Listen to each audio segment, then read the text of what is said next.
The golden chandelier light spilled across the ballroom like liquid honey.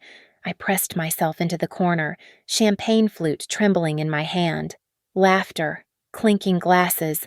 Everything glittered as if my childhood had never ended until my father tapped his glass, smiling as he announced the $1.3 million gift to my brother. Then he turned to me. Before hundreds of guests. "If you weren't such a failure, perhaps—" The noise stopped. My heart hit the floor. But across the room, Grandma Rose's eyes locked onto mine, a gaze that said, "Wait. Tonight, everything changes. My name is Isabella Warren, though everyone calls me Izzy, everyone except my parents, who insist on the full Isabella, as if the extra syllables might somehow elevate my disappointing existence. Standing in the grand ballroom of the Fairmont Copley Plaza, I watched my younger brother Lucas bask in our parents' adoration, his perfectly styled hair catching the light from the crystal chandeliers above. The engagement party was everything a Warren family event should be: excessive, elegant, and engineered to impress. Waiters in crisp uniforms glided between clusters of Boston's elite, bearing silver trays of champagne and canapes that cost more than I spent on groceries in a month. The string quartet in the corner played Vivaldi with mechanical precision, their music floating over conversations about stock portfolios and summer homes in the Hamptons. "Darling, you look—" My mother, Eleanor Warren, paused as she approached, her critical gaze sliding from my simple black dress to my minimal jewelry. "Well, at least you're here." I forced a smile, the kind I'd perfected over 34 years of practice. "Wouldn't miss Lucas's big night." She adjusted the emerald necklace at her throat, a piece worth more than the entire art program I ran in Brooklyn. "Yes, well, try to mingle. The Harrisons are here, and their son just made partner at Sullivan and Cromwell. He's recently divorced." Before I could respond, the gentle tapping of silver against crystal silenced the room. My father, Richard Warren, stood at the center of the ballroom, his presence commanding attention like a general before his troops. Lucas and his fiancée, Victoria Chin Whitmore, heir to a pharmaceutical fortune, flanked him, their matching smiles camera-ready. "Ladies and gentlemen," my father's voice boomed with the confidence of a man who'd never doubted his place in the world.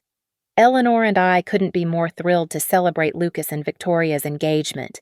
As many of you know, Lucas has just been promoted to vice president at Goldman Sachs, the youngest in the firm's history. Applause rippled through the crowd. I took another sip of champagne, feeling the bubbles burn down my throat. "And Victoria," he continued, "has just successfully launched her third medical startup. A true power couple for the ages. More applause, more smiles, more perfection. To commemorate this momentous occasion, Eleanor and I would like to present the happy couple with a small token of our joy." He paused for effect, the showman in him savoring the moment. "We're gifting them $1.3 million toward their new home in Beacon Hill." Gasps and murmurs of approval filled the room. Victoria pressed her manicured hand to her chest in practiced surprise while Lucas hugged our father, the golden boy embracing the golden king. Then my father's eyes found me across the room. The temperature seemed to drop 10 degrees. "Family is everything to the Warrens," he said, his tone shifting. "We celebrate success, achievement, and those who bring honor to our name." His gaze never left mine. If Isabella here hadn't been such a disappointment throwing away her Columbia education to finger paint with street children, perhaps she too might have warranted such generosity. The silence that followed was deafening.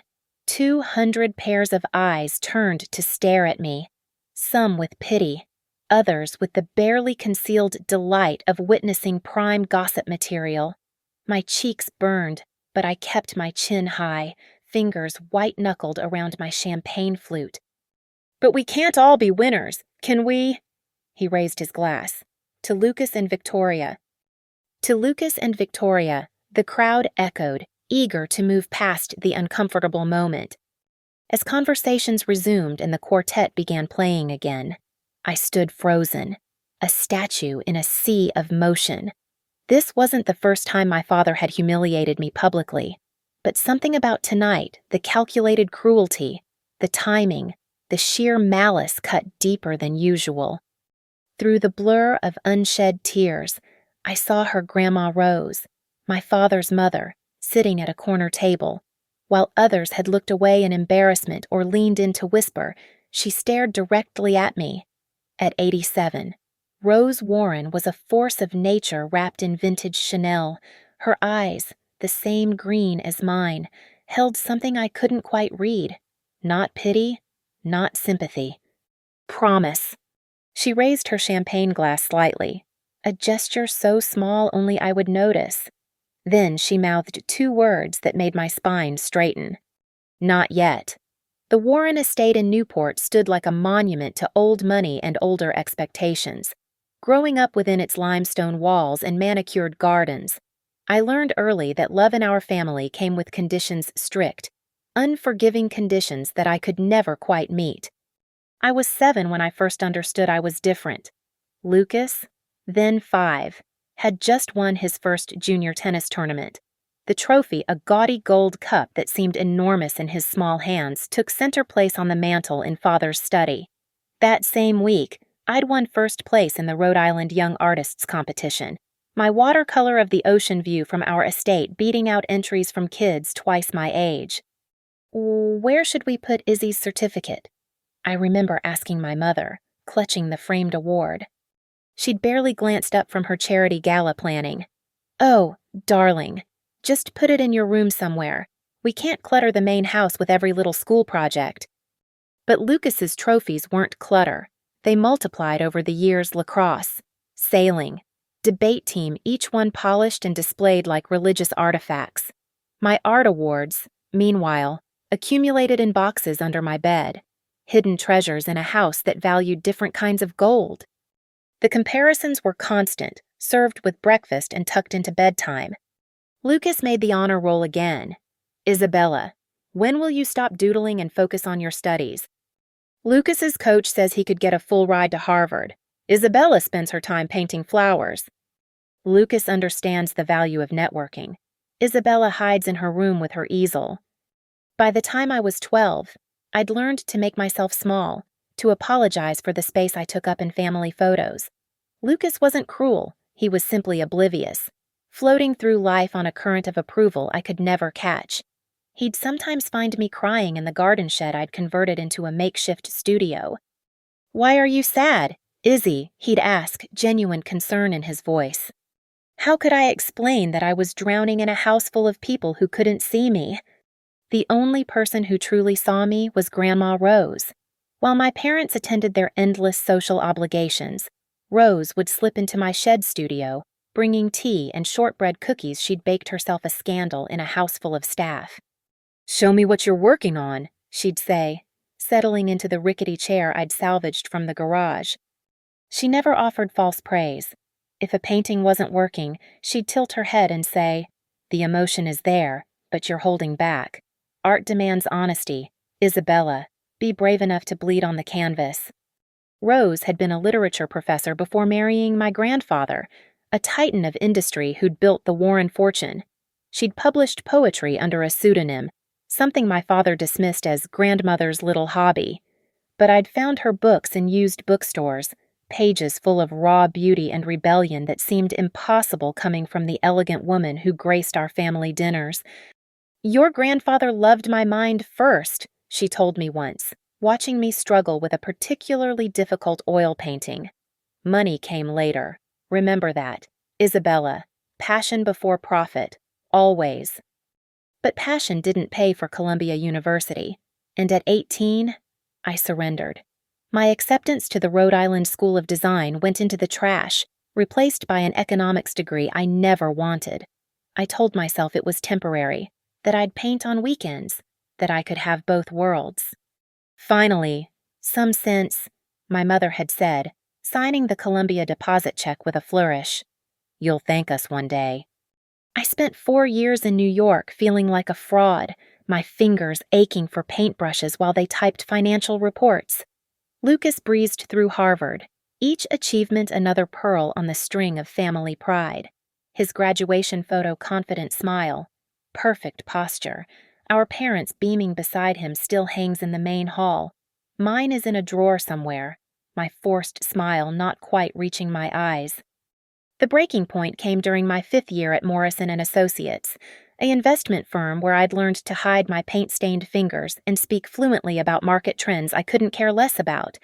I was reviewing portfolios when I got the call one of my college friends had organized an art show for underprivileged youth in Brooklyn. Would I be a judge? Seeing those kids hungry for beauty, desperate to create despite having nothing cracked something open in me. One boy, maybe 10, had painted his apartment building, but he'd added wings to it, as if it might fly away from the poverty below. Why wings, I'd asked. Because beautiful things should be free, he'd said. I quit Morrison & Associates the next day. My parents' reaction was explosive, a Vesuvius of disappointment that ended with my financial support being cut off entirely. You're throwing your life away, my father had raged. For what finger painting? For something that matters, I'd shot back, finding my voice for the first time in years. The silence that followed felt like an excommunication. But as I packed my things from my luxury apartment, preparing to move to a studio in Brooklyn that was barely larger than my childhood closet, I felt something I hadn't experienced in years. Freedom.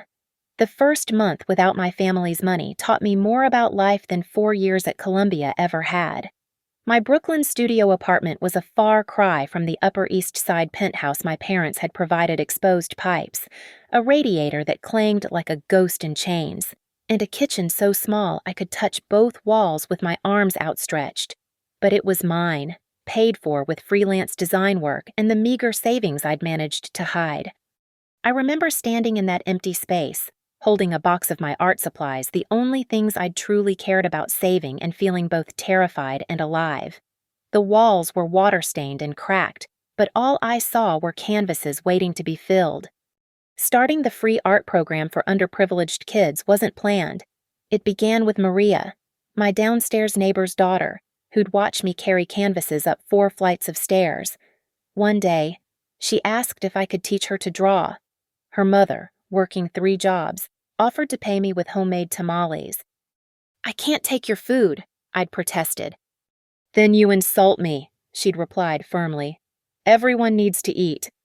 So Tuesday afternoons became Maria's art lessons, tamales warming my empty stomach while she learned to see the world in shapes and shadows. Word spread, soon. Maria brought her friend Jose, then his cousin Anna. Within 2 months, I had 15 kids crowding into my studio, sharing pencils and fighting over the few brushes I owned. Miss Izzy, why don't you charge money like the other art teachers? Anna asked one day, her brown eyes serious beyond her 8 years.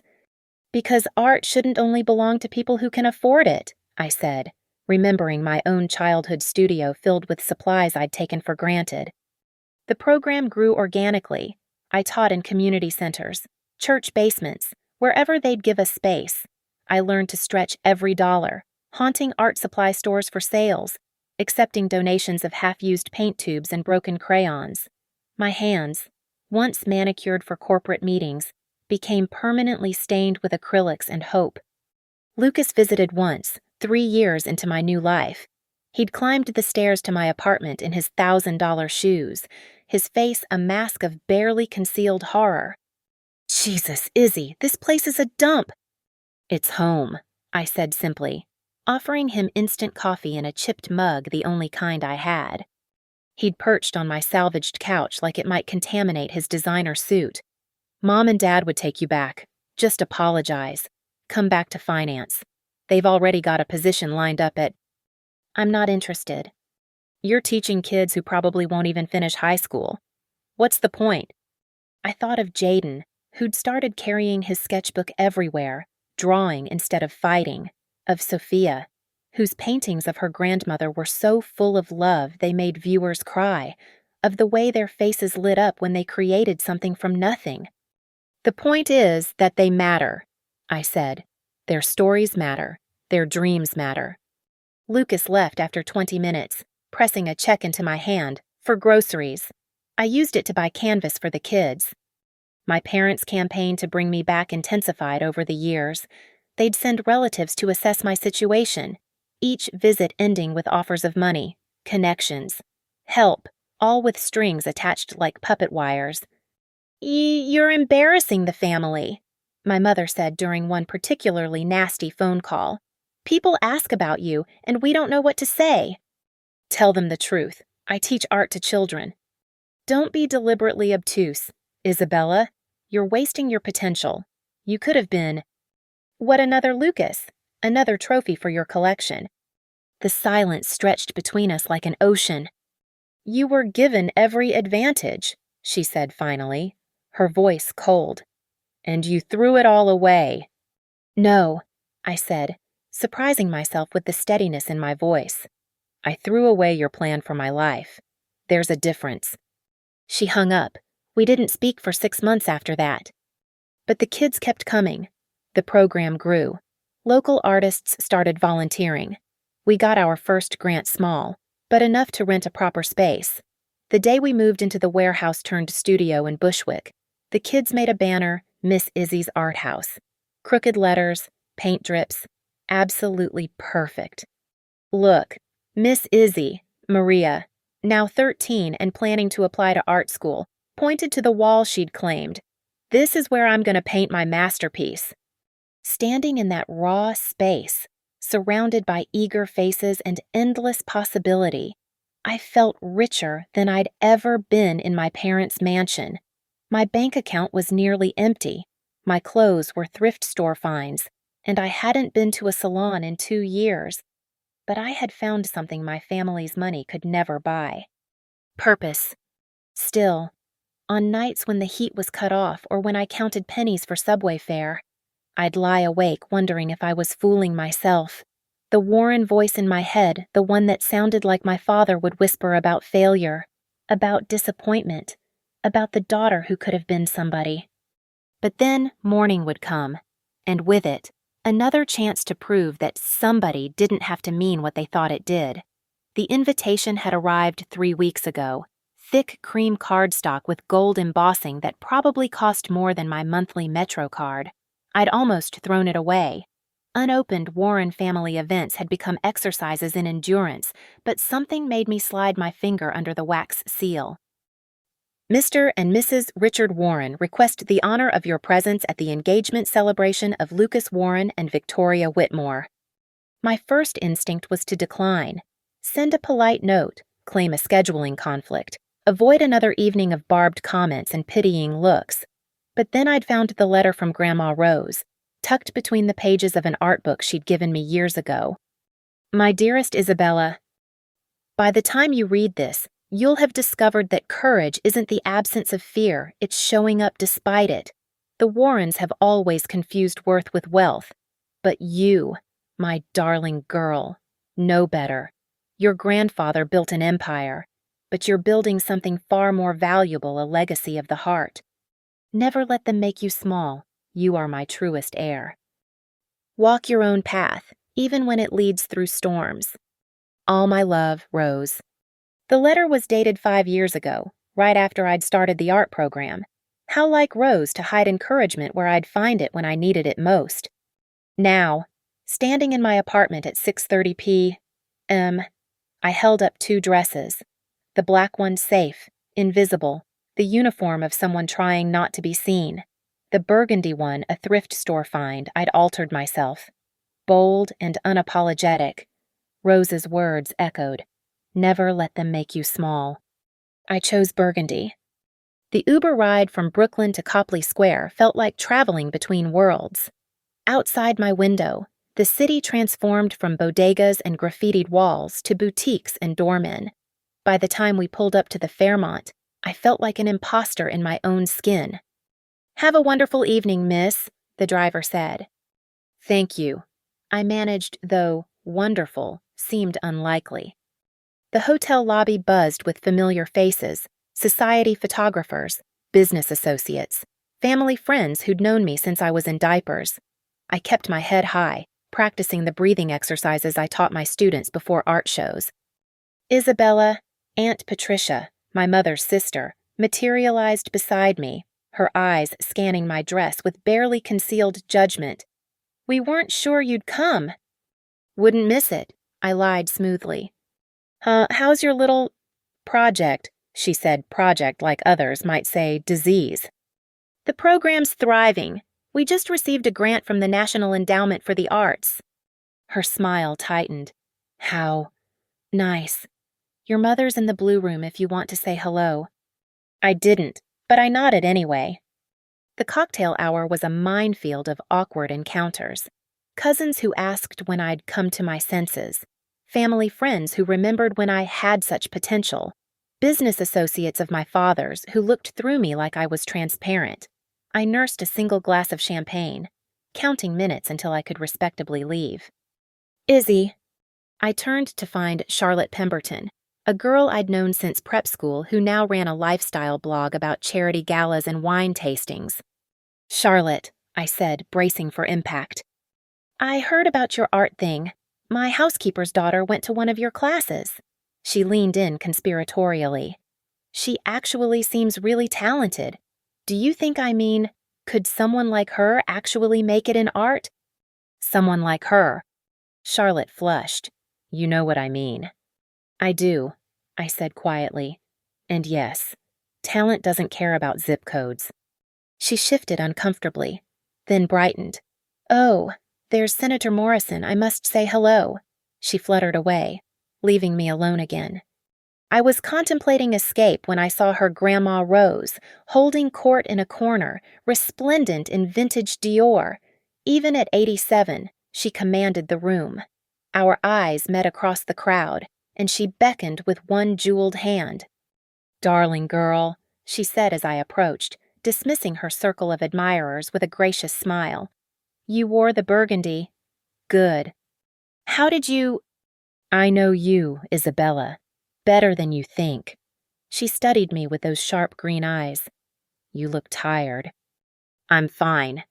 "No, you're not. You're magnificent, but you're not fine." She patted the chair beside her. "Sit. Tell me about the children." For the first time all evening, I felt my shoulders relax. I told her about Maria's acceptance to the pre-college program at Parsons, about Jaden's mural project, about the little ones who came to class even when it snowed because art was their safe space. "Your grandfather would have loved this," she said softly. "He understood that real wealth isn't what you have, it's what you give." "Dad wouldn't agree." "Your father understands money, not value. There's a difference." She glanced toward the ballroom where the main event would soon begin. "He's about to learn that lesson." "What do you mean?" But she just smiled, enigmatic as always. "Tell me, do you ever regret your choice?" I thought about my empty bank account, my creaking apartment, the grants I spent nights writing by candlelight when the electricity got shut off. Then I thought about Anna's face when she sold her first painting, about the wall of acceptance letters from art schools my kids had earned, about the community we'd built from nothing. "No," I said honestly, "not for a second." "Good." Rose squeezed my hand, her grip surprisingly strong. "Remember that, no matter what happens tonight. Remember who you are and why you chose this path." "Rose, what—" "Ladies and gentlemen," a voice announced, "dinner is served in the grand ballroom." Rose stood, smoothing her skirt. "Shall we, darling? The show's about to begin." As we walked toward the ballroom, her hand on my arm, I couldn't shake the feeling that I was missing something. Rose's eyes held secrets, and the small smile playing at her lips suggested that Lucas's engagement party was about to become something else entirely. "Rose," I said as we reached the doorway, "what aren't you telling me?" She paused, looking up at me with an expression I'd never seen before, part mischief, part steel. "Just remember," she said quietly, "storms clear the air, and some bridges are meant to burn." Then she swept into the ballroom, leaving me to follow, wondering what exactly my grandmother had planned. Rose's private suite at the Fairmont was a sanctuary of old-world elegance Persian rugs, oil paintings, and the faint scent of her signature rose perfume. She closed the door behind us, moving with surprising agility for someone her age. "Sit," she commanded, gesturing to the velvet settee. "We don't have much time."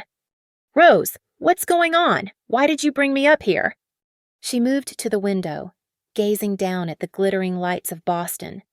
For a moment, she looked every one of her 87 years. "Isabella, I'm dying." The words hit me like a physical blow. "What no? You can't—" "Pancreatic cancer. Stage 4. She turned back to me, her expression serene. "The doctors give me 3 months, perhaps 4 if I'm lucky. But you look like I always do." "Yes. Well, good makeup and better breeding help. But I can feel it. Darling, my body is betraying me, one cell at a time." I stood, reaching for her, but she waved me back. "None of that. We don't have time for tears. I brought you here because there are things you need to know." She moved to an antique secretary desk, withdrawing a manila folder thick with documents. "Your grandfather left me very well provided for, not just the official estate that your father manages, but private investments, properties, accounts he set up in my name alone." "I don't understand." "Your grandfather was many things, but fool wasn't one of them. He saw what Richard was becoming obsessed with status, measuring worth in dollars. So he made provisions." She handed me the folder. $15 million. Isabella, separate from the family trust. The number made my head spin. I sank back onto the settee. "Rose, I can't—" "You can and you will, but not as a personal inheritance." Her green eyes sparkled with something that looked like mischief. "I've spent the last 6 months working with lawyers, setting up the Rose Warren Foundation for Art and Access, a nonprofit dedicated to bringing art education to underprivileged youth, fully funded, legally bulletproof, and with you as the founding director." My hands shook as I opened the folder. Legal documents, bank statements, architectural plans for a building in Brooklyn. It was all there. "The building on Myrtle Avenue," she continued. "The one you've been eyeing for your program, I bought it. Renovations start next month. 3 floors, 20 studios, a gallery space, and an apartment on the top floor for the director." She smiled. "That would be you." "Rose, I can't process this." "You don't have to. The lawyers have handled everything. But there's one thing I need from you." She sat beside me, taking my hands. "I want to announce it tonight, during the toasts." "Tonight, but Lucas, this is his engagement party." "Lucas has had every party, every celebration, every moment in the spotlight. You've had nothing but scorn and dismissal." Her grip tightened. "I won't go to my grave watching Richard destroy your spirit with his cruelty." "He'll be furious." "Good. Let him be. What's he going to do? Cut you off? He already did that. Disinherit you.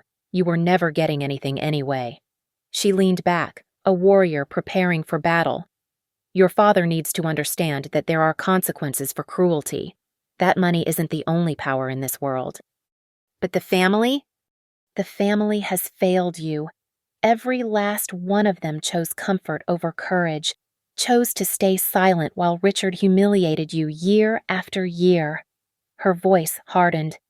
"Did any of them defend you downstairs when he called you a disappointment? Did Eleanor? Did Lucas?" The silence was answer enough. "I've watched for too long," Rose continued. "Kept quiet, played the gracious matriarch while my son turned into a monster and my granddaughter suffered for the crime of having dreams." She stood, pacing to the mirror. "I'm dying, Isabella. I have no time left for politeness." "What if I don't want revenge?" I asked quietly. "What if I just want to be left alone?" "This isn't about revenge. It's about justice, about showing every person in that ballroom that talent matters more than tradition, that kindness matters more than connections." She met my eyes in the mirror. "And it's about those children you teach. Imagine what you could do with proper funding, real resources." I thought of Maria, of Jaden, of all the kids I'd had to turn away because I didn't have space or supplies. of the grants I spent sleepless nights writing, the constant scramble for every dollar. The announcement is already in the foundation documents, Rose added. All the legal work is complete. The only question is whether we do it with dignity tonight, or let the lawyers send cold letters next week. You've planned everything. I'm a Warren, darling. We don't leave things to chance. She returned to the desk, pulling out one more document. There is one small catch. Your father will contest this, claim I'm not mentally competent. So I've had 3 separate psychiatric evaluations done, plus video testimonies with my lawyers. He can try to fight, but he'll lose. He'll never forgive me. He never forgave you for being yourself. At least now you'll have the resources to help others be themselves too. I stared at the documents, seeing budgets for art supplies, teacher salaries, scholarship funds, everything I'd dreamed of but never dared imagine possible. Why now? I asked. Why not years ago when I was struggling? Rose's expression softened. Because you needed to struggle. You needed to build something from nothing, to understand what those children face every day. If I'd given you this at 25, you'd have been a wealthy philanthropist playing at charity. Now you're a teacher who happens to have resources. There's a difference. A knock at the door interrupted us. Mrs. Warren, they're about to serve the main course. We'll be right there, Rose called back. She turned to me, straightening my hair with gentle fingers. Whatever happens next, remember you've already won. You chose love over money, purpose over prestige.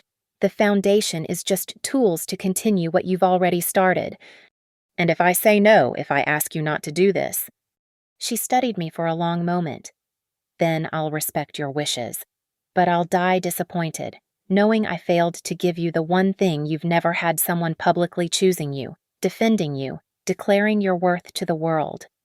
The weight of her words settled over me. This wasn't just about money or revenge. It was about an old woman trying to correct a lifetime of wrongs before time ran out. Okay, I whispered. Okay.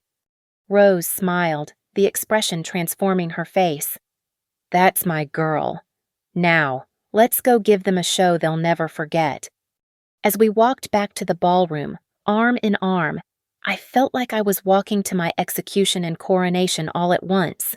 The storm Rose had promised was about to break, and I had no idea if I'd survive it. But for the first time in my life, I was ready to find out. The ballroom hushed as Rose approached the microphone.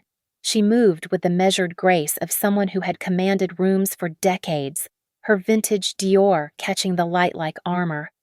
I stood frozen at our table, my heart hammering against my ribs.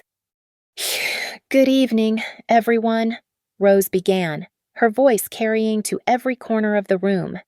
I hope you'll forgive an old woman for interrupting dessert, but at my age, one learns not to wait for perfect moments.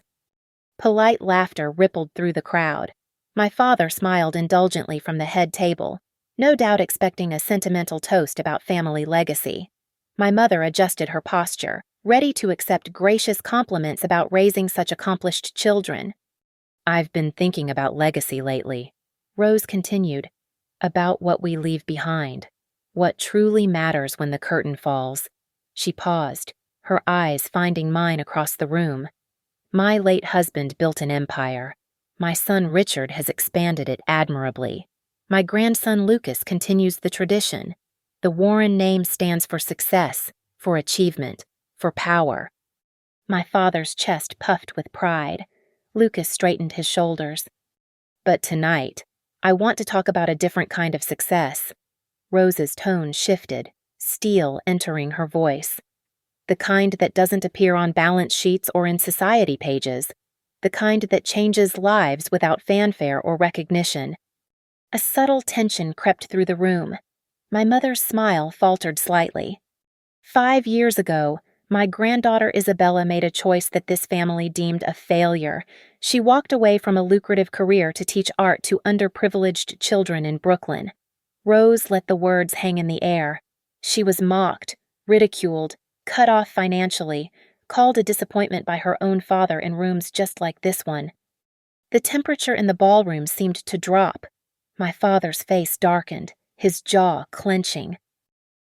But while this family celebrated traditional success, Rose's gaze swept over Lucas and his fiancée. Isabella quietly built something extraordinary, a program that has helped over 300 children discover their voices through art, children who were told they were worthless, just as Isabella was told she was worthless. Children who are now attending art schools, winning scholarships, seeing futures beyond their circumstances. Mother. My father started to rise, but Rose's raised hand stopped him. I'm not finished. Richard. Her voice could have cut glass. You see, success isn't just about accumulation. It's about transformation. It's about taking your gifts, whether they're financial or creative, and using them to lift others. She lifted a folder from the podium. I recognized it as one of the legal documents from upstairs, which is why I'm pleased to announce the creation of the Rose Warren Foundation for Art and Access. Funded with $15 million from my personal estate, it will provide free art education to underprivileged youth across the city. Gasps echoed through the ballroom. Champagne glasses stopped midway to lips. My father had gone pale. The foundation's building a fully renovated arts center in Brooklyn will open this fall, and its founding director, the person who inspired its creation through her selfless work and dedication, despite this family's shameful treatment, Rose's eyes found mine again, warm and proud, is my granddaughter, Isabella Warren. The silence was deafening. 200 of Boston's elite sat frozen, witnessing what could only be described as a social nuclear bomb. Victoria's parents exchanged alarmed glances. Lucas stared at me as if seeing me for the first time. This isn't about punishment, Rose continued, her voice gentler now. It's about recognition, about declaring publicly what should have been celebrated all along, that Isabella chose humanity over greed, purpose over privilege, love over the hollow approval of people who measure worth in dollars. My father finally found his voice. Mother, this is neither the time nor... When would be the time? Richard. Rose turned to face him fully. When you're giving Lucas another $1 million for being exactly what you expected, when you're humiliating Isabella again for daring to be herself. Her voice rose. I'm 87 years old with terminal cancer. I'll be damned if I die watching you destroy the only member of this family with an actual soul. The revelation of her illness sent another shockwave through the room. Eleanor's hand flew to her mouth. The documents are filed. The lawyers are paid. The building is purchased. Rose stated matter-of-factly. This isn't a discussion or a negotiation. It's a done deal. And any attempt to contest it will be met with the full force of my legal team and some very interesting recordings of Richard's business dealings that I've kept for insurance purposes. The threat hung in the air like a sword. My father's face had gone from pale to dangerously red. Rose turned back to the audience, her composure perfect. I encourage all of you to visit the foundation when it opens. See what one person with passion can accomplish. Some of you have children who might benefit from learning that there are different ways to be successful. She raised her champagne glass. To Isabella, who had the courage to disappoint us in all the right ways, and to the hundreds of children whose lives she's changed while this family was too busy counting money to notice miracles. A few people raised their glasses uncertainly. Grandma Rose's friends, the old guard who remembered when philanthropy meant more than photo ops, raised theirs high. But most sat frozen, waiting to see how my parents would react. Rose stepped away from the microphone, moving through the crowd with the bearing of a queen. She stopped at my table, extending her hand. Come, darling, she said loudly enough for everyone to hear. Let's leave them to their champagne and small talk. We have a future to build. I stood on shaking legs, taking her arm. As we walked toward the exit, I could feel 200 pairs of eyes on my back. The whispers started before we even reached the door, a crescendo of gossip that would feed Boston society for months. But just before we left, I turned back. My father sat rigid at the head table, my mother beside him looking like she'd been slapped. Lucas seemed genuinely confused, as if the world had suddenly tilted off its axis. Then I saw the faces of the servers, the bartenders, the invisible people who made these events run. Some of them were smiling. One, a young woman about Maria's age, gave me the tiniest nod of approval. Rose squeezed my arm. "You see," she whispered, "the revolution always starts with the truth." As the ballroom doors closed behind us, I could hear my father's voice rising, trying to regain control of his shattered narrative. But it was too late. Rose had changed everything with a single speech, transforming me from the family failure to something far more dangerous, the family conscience. The storm had broken. Now I had to learn to dance in the rain. The private dining room my father commandeered was suffocating in its opulence, all mahogany panels and crystal decanters, the kind of space where powerful men made decisions that ruined lives. He'd summoned us here like a general calling a war council, his face still mottled with rage. "Sit," he commanded, though it sounded more like a snarl. Rose lowered herself gracefully into a chair, unperturbed. I remained standing, my hand on her shoulder, drawing strength from her presence. My mother huddled near the window, wringing her hands, while Lucas hovered by the door as if ready to flee. "Have you completely lost your mind?" Richard's voice shook the portraits on the walls. Announcing this farce at Lucas's engagement party. The timing was deliberate, Rose replied calmly. "I wanted witnesses, the kind who matter in your world." $15 million. Eleanor finally spoke, her voice pitched high with hysteria. "To throw away on finger painting classes for street children." "Those street children have names," I said quietly. "Maria, Jaden, Anna, Sophia. They have dreams and talents and—" "Nobody cares." Richard slammed his fist on the table. "Nobody cares about your little charity project or these kids who'll end up in gangs anyway." "I care," Rose said simply, "and now I've ensured they'll have opportunities you'd deny your own daughter."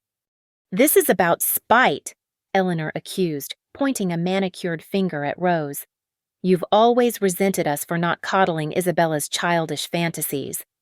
"No," Rose corrected. "I resented you for crushing her spirit, for making her feel worthless because she dared to value something beyond money." "She threw away Columbia," Richard roared. "A position at Morrison and Associates. A future." "She chose a different future," Rose countered. "One with meaning." Meaning?" Richard laughed bitterly.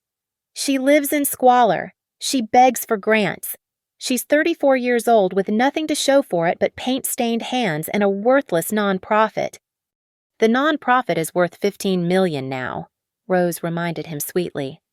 "Money you stole from the family. Money that was mine to give. Unless you'd like to challenge Edward's will, I'm sure the board would be fascinated to learn how you've been managing the family trust.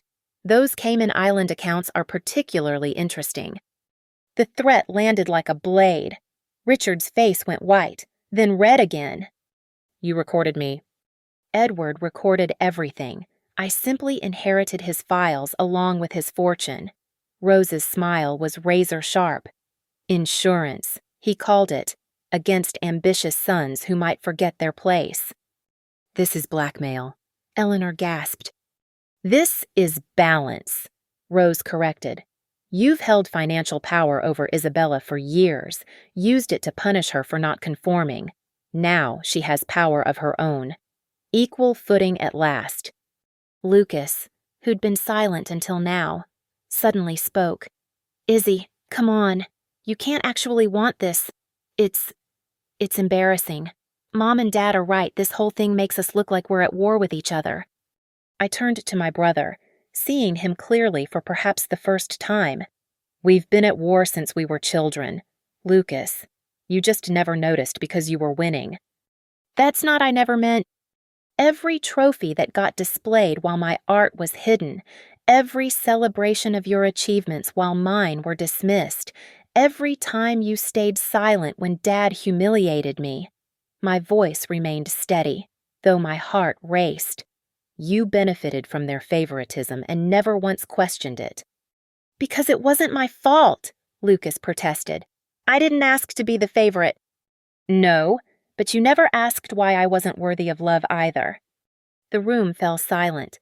Lucas looked stricken, as if seeing our childhood through new eyes.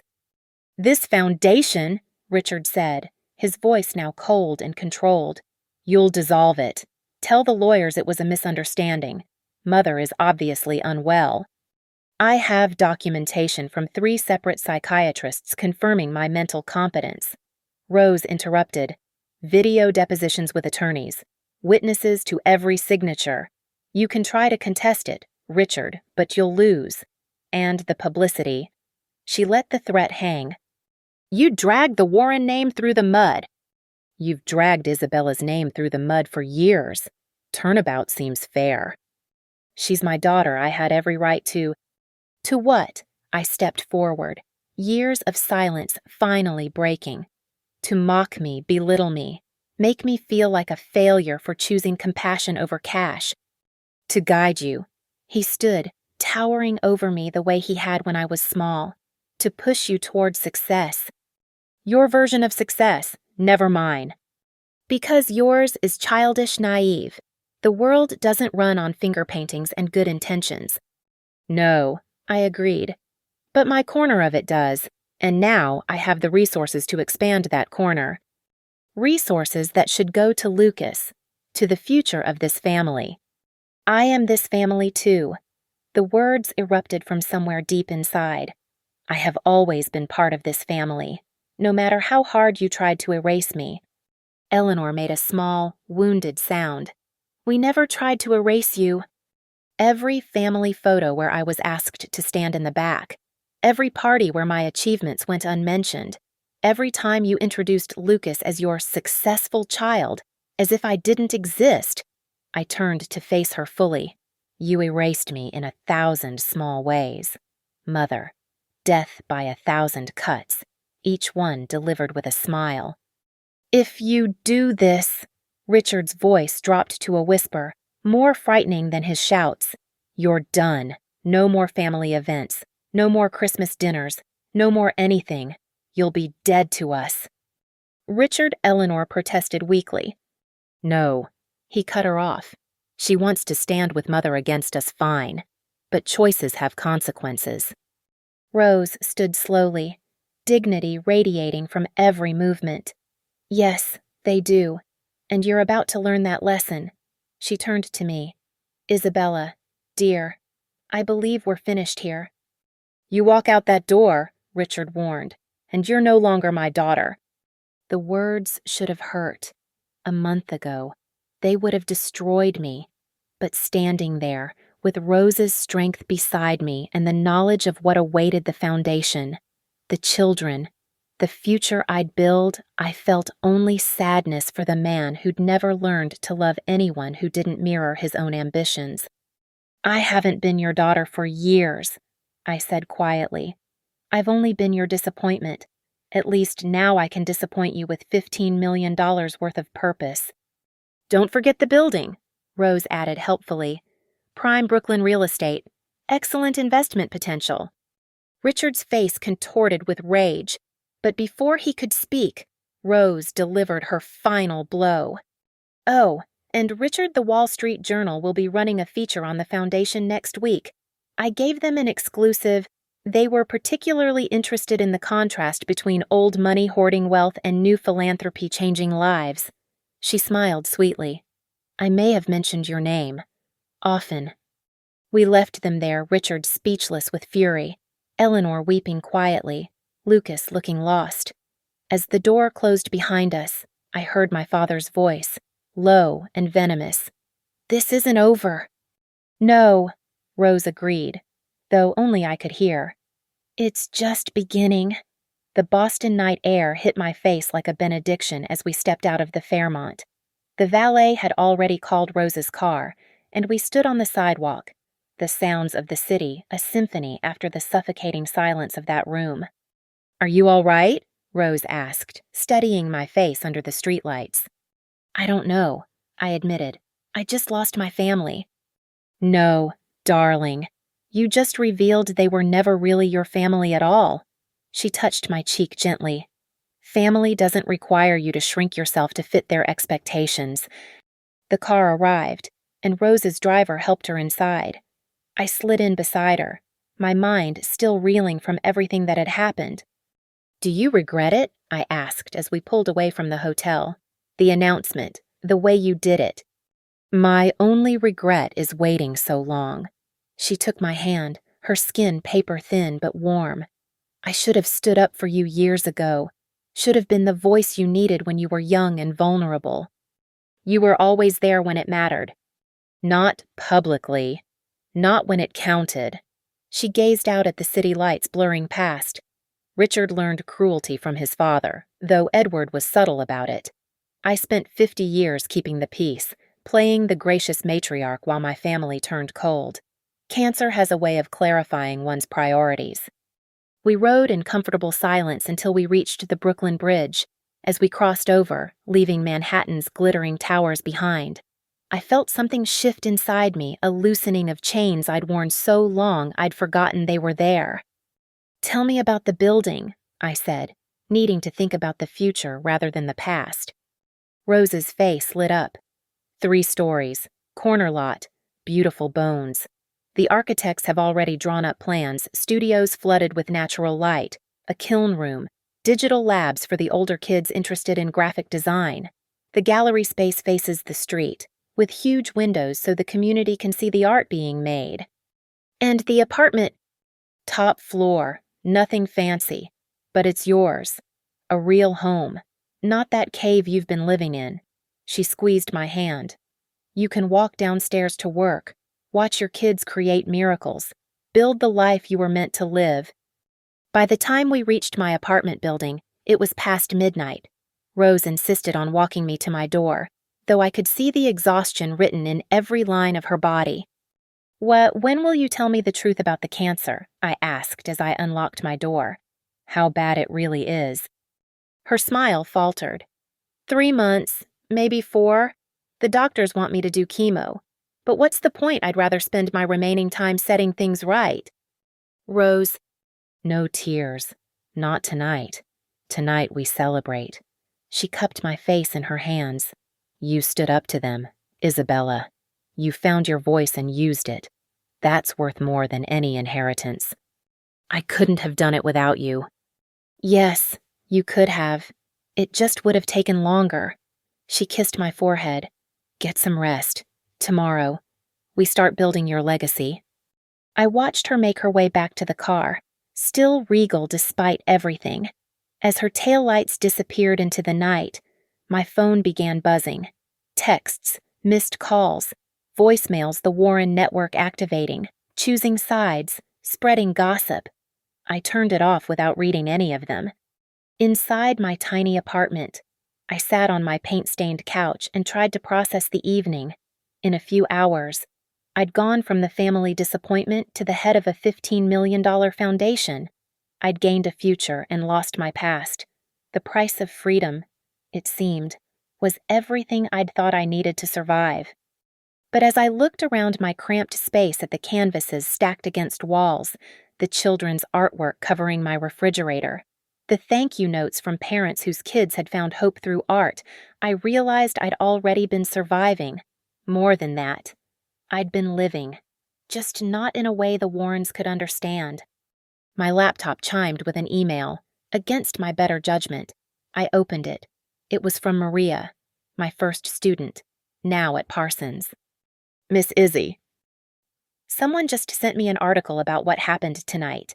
Is it true? Are you really getting a whole building for the program? My mom is crying happy tears. She says to tell you that you deserve every penny and more, that rich people finally did something right. We always knew you were special. Now everyone else will too. Love, Maria. P.S. I'm designing the mural for the main entrance. Already sketching ideas. It's going to be amazing. I smiled through my tears. Maria's excitement more valuable than any Warren approval could ever be. Outside my window, Brooklyn slept, unaware that come morning, Something new would be rising, not just a building or a program, but proof that there are different ways to matter in this world. Rose was right. Tonight, I hadn't just reclaimed my dignity, I'd reclaimed my life. The last thing I did before bed was pull out a canvas and paint. Not for anyone else, not for a show or a sale, but for the pure joy of creation. The colors flowed like water burgundy for courage, gold for Grandma Rose, deep blue for the tears I'd finally stopped hiding. By the time I set down my brush, the sun was rising, casting light on what I'd made. A door, standing open, with light pouring through. On one side, shadows and chains. On the other, children painting wings on everything they touched. I titled it The Night Everything Changed. 3 months later, Rose passed away peacefully in her sleep. She lived just long enough to see the foundation's grand opening, to watch children run laughing through halls that smelled of fresh paint and possibility. Her last words to me were simple: "Look what love built." The Warrens didn't attend her funeral. They also didn't contest the will, perhaps knowing that Rose had meant every threat. I stood at her graveside alone except for my students, who'd insisted on coming. They'd never met her, but they knew her through what she'd made possible. "Well, was she really your grandma?" Anna asked, clutching a drawing she'd made an angel with paintbrushes for wings. "Yes," I said, though I knew now that family was more than blood. Family was Rose choosing me when everyone else walked away. Family was Maria calling at 3 in the morning, excited about a new technique. Family was Jaden teaching the younger kids because he remembered what it felt like to have nothing. Family was what you built with love, not what you were born into. As we walked away from the cemetery, my students surrounding me like a rainbow of hope, I felt Rose's presence in the wind. Somewhere, I knew she was smiling. We'd burned the bridges she'd promised to burn, and in their light, we'd found our way home. The foundation thrived, the children painted, and every day, I chose love over money, purpose over privilege, exactly as Rose had taught me. The Warrens had their fortune. I had something worth infinitely more, a life that mattered, a legacy built on lifted spirits rather than loaded bank accounts. In the end, that was the greatest revenge of all, not needing revenge anymore. Just the quiet satisfaction of proving that sometimes the family disappointment becomes the only one worth remembering. Thank you so much for listening to this story of family redemption and finding your own path. I'd love to hear where you're listening from. Please share in the comments below so we can connect. Don't forget to subscribe to the channel and let me know your thoughts. What would you have done in Isabella's shoes? Your stories and perspectives mean the world to me.